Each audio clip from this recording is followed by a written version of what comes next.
ஸ்ரீ புருஷோத்தம மாதம் என்று அழைக்கப்படும் அதிக மாத மகாத்மியத்தின் 26ஆம் அத்தியாயமான 26ஆம் நாள் கதை இனிதே துவங்குகிறது. தங்க மானை துரத்தி கொண்டு ராமபிரான் அடர்ந்த வனத்திற்குள் நுழைந்த போது அந்த மான் உண்மையில் மாரீச்சன் என்ற அசுரன் என்பதை ராமபிரான் கண்டார். பகவான் ஸ்ரீ ராமச்சந்திர மூர்த்தி அவனை துரத்திய போது அவன் பகவான் ஸ்ரீ ராமரின் குரலிலேயே லக்ஷ்மண சுவாமியின் பெயரை அழைத்தான். இதனை கேட்ட அன்னை சீதை ராமபிரானுக்கு உதவ லக்ஷ்மண சுவாமியை அனுப்பினார். அப்போது தேவி சீதை தனது ஆசிரமத்தில் தனியாக இருந்தார். இந்த வாய்ப்பை பயன்படுத்தி கொண்டு தீயவனான ராவணன் அன்னை சீதையை கடத்தி சென்றான். ஸ்ரீ ராமபிரான் தனது ஆசிரமத்திற்கு திரும்பிய பொழுது சீதா தேவி அங்கு இல்லை என்பதை அறிந்தார். தனது அன்பு மனைவியை அவரால் கண்டறிய இயன்றது என்றாலும் அவள் இல்லாததால் ஏன் இவ்வளவு புலம்பினார் என்றும் நாம் அறிந்து கொள்ளலாம்.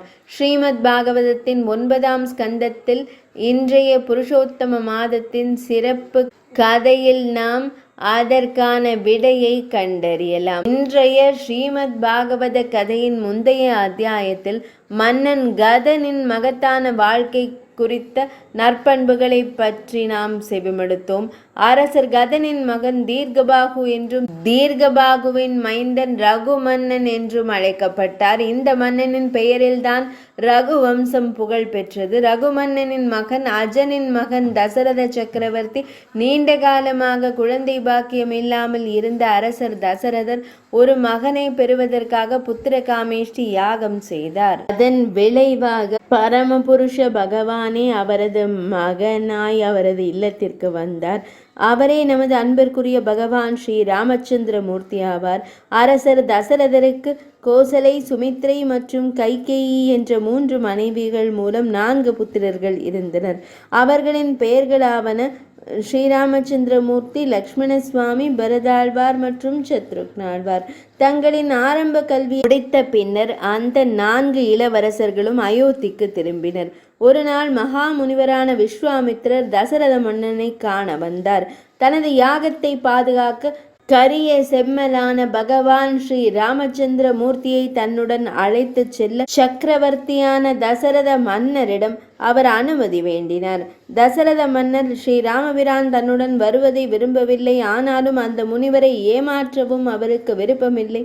எனவே வனத்தில் விஸ்வாமித்திர முனிவரின் யாகத்தை பாதுகாக்கும் பொருட்டு ஸ்ரீ ராமபிரான் முனிவரே ராமபிரானின் தந்தை என்றுரைத்து ராமபிரானையும் லக்ஷ்மண சுவாமியையும் உடன் அனுப்பி வைத்தார் தசரத மன்னர். வனத்தில் விஸ்வாமித்திர முனிவரின் யாகத்தை பாதுகாக்கும் பொழுது பகவான் ஸ்ரீராமச்சந்திர மூர்த்தி பல அசுரர்களை வென்றதுடன் விஸ்வாமித்திர முனிவரிடமிருந்து எண்ணற்ற பிற ஆயுதங்களை குறித்த அறிவையும் பெற்றார்.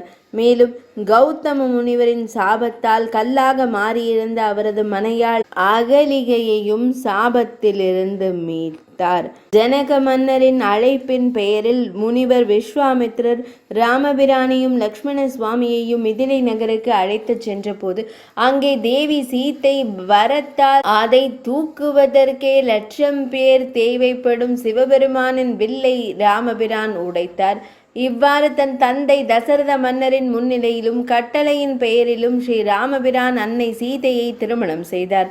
மேலும் திருமணத்திற்கு பின்னர் பகவான் ஸ்ரீ ராமபிரான் அயோத்திக்கு திரும்பிக் கொண்டிருந்த போது போரில் பரசுராம சுவாமியையும் தோற்கடித்தார் என்பது உலகம் அறிந்த விஷயமாகும். பூமியை 21 முறை சத்திரியர்கள் அற்றதாக மாற்றிய பின்னர் பரசுராமர் சற்று கர்ப்பம் கொண்டார். அந்த கர்ப்பத்தை உடைப்பதற்காக பகவான் ஸ்ரீராமச்சந்திர மூர்த்தி அவரை போரில் தோற்கடித்தார். அதன் பிறகு பரசுராம சுவாமி தவம் செய்வதற்காக வனத்திற்கு சென்றார். 4 இளவரசர்களும் திருமணம் செய்து கொண்டு அயோத்திக்கு திரும்பிய பொழுது அங்கு மிகுந்த மகிழ்ச்சி நிலவியது. அனைவரும் பெருமகிழ்ச்சி அடைந்தனர். இந்த மகிழ்ச்சியை மேலும் அதிகரிக்கும் விதமாக தசரத மன்னர் பகவான் ஸ்ரீ ராமபிரானின் முடிசூட்டு விழாவையும் அறிவித்தார். இந்த செய்தியினை கேட்ட கைகேயி அரசியின் பணிப்பெண்ணான மந்தரையை தவிர அயோத்தி முழுவதும் மகிழ்ச்சி அலைகளில் மூழ்கியது போல் தோன்றியது. பணிப்பெண் மந்தரையின் தூண்டுதலால் அன்பு அன்னையான கைகேயி அன்னை எவ்வாறு மனம் மாறினார் என்றும் அறியாமல் அழகிய மனதில் ஒரு துளி விஷம் கலந்தார் போல் தசரத மன்னரிடம் ராமபிரான் 7 ஆண்டுகள் வனம் ஆளவும் தன் மகன் பரதன் நாடாளவும் இருவரம் பெற்றார் அன்னை கைகேயி. அன்னை கைகேயியால் வெளிப்படுத்தப்பட்ட சம்பராசுர யுத்தத்தின் முடிவில் அரசர் அன்னை கைகேயிக்கு அளித்த வரத்தை மந்தரை அறிந்ததால் ஏற்பட்ட விளைவாகும் இது. அன்னை கைகேயியானவர் பகவான் ஸ்ரீராமச்சந்திர மூர்த்தியை தன் மகன் பரதனை விட மேலான அன்பு அளவு கடந்த பாசம் வைத்திருந்த அன்னை கைகேயி விதியின் வசத்தால் ஜாதக குறிப்பின்படி அயோத்தியின் எதிர்கால குறிப்பின்படி ஜோதிட கலையானதை நன்கறிந்த அன்னை கைகேயி பகவான் ஸ்ரீ ராமச்சந்திர மூர்த்தி அரச பட்டம் பெற்றால் உயிர் துறப்பார் என்பதனை அறிந்து தனது வாழ்வானதை வைதவ்யத்திற்கு பணயம் வைத்து தனது மகனான உத்தமன் பரதனை ஊரார் பழி கூறும்படியான சூழலை உருவாக்கச் செய்து அனைத்தையும் தன்மீது தாங்கிக் கொண்ட தியாக திருவுருவாய் காட்சியளிக்கிறார் அன்னை கைகேயி. பகவான் ஸ்ரீ ராமபிரானுக்கு 7 ஆண்டுகள் வனவாசம் என்னும் வரத்தை செவிமடுத்த உடனேயே தனது உடலிலிருந்து உயிர் பிரிந்ததாய் உணர்ந்தார் தசரத மன்னர்.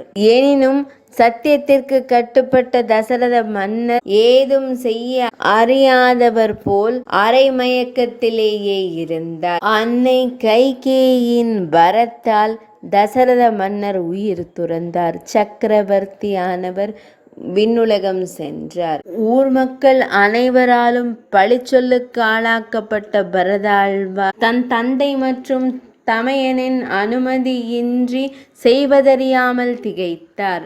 எனினும் பரதாழ்வார் அரியணையில் அமர விருப்பமின்றி தன் தமையனின் பாதுகையை காட்டிற்கு சென்று வனத்திற்கு சென்று தன் தமையனின் பாதுகைகளை பெற்று வந்து அயோத்தியை அரசாண்டு அயோத்தியின் வருமானம் குறித்த கணக்குகளை பாதுகையை அரியணையில் அமர்த்தி அதன் முன்பு படித்து பாதுகையை அரசனாக்கி 7 ஆண்டுகள் அரசாட்சி புரிந்த பரதாழ்வார் 7 ஆண்டுகள் நிறைவடைந்த நிலையில் பரதாழ்வார் பகவான் ஸ்ரீ ராமச்சந்திர மூர்த்தியின் வரவினை நோக்கி தன் தமையனின் பாதுகைகளை தன் சிரத்தில் தாங்கி அன்போடு காத்திருந்தார்.